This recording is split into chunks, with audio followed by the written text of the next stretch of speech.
Un mur long de 2700 km, truffé de mines antipersonnelles, fend le désert du Sahara. Il a été construit par le Maroc dans les années 80 dans le but de mieux quadriller le Sahara occidental, que le royaume considère comme une partie de son territoire. Plus de 100 000 Sahraouis ont fui la zone pour se réfugier en Algérie. Ils veulent l'indépendance. Nous voulons qu'ils nous donnent notre indépendance. Nous en avons assez de la souffrance, d'être des sans-abri. Nous souffrons depuis 46 ans, presque 50 ans. De nombreuses ONG accusent le Maroc de crimes de colonisation. La Cour européenne de justice a réitéré l'an dernier le droit du peuple sahraoui à l'autodétermination.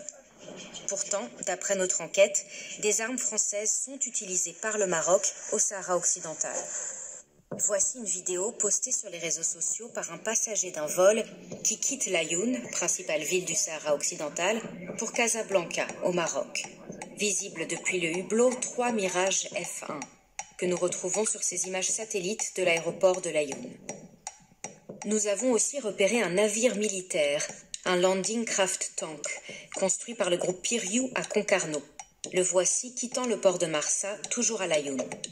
D'après plusieurs organisations de défense des droits de l'homme, la présence d'armes françaises au Sahara occidental va à l'encontre des engagements internationaux de la France.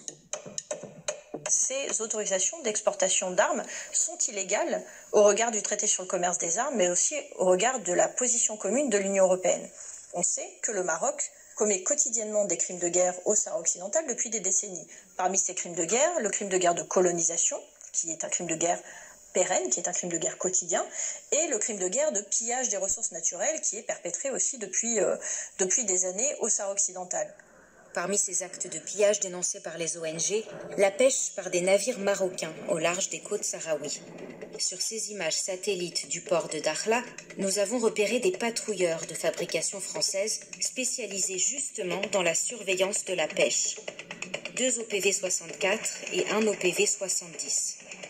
Des patrouilleurs qui, en sécurisant la zone, facilitent le travail des pêcheurs marocains et se rendent potentiellement complices du pillage des ressources maritimes du Sahara occidental.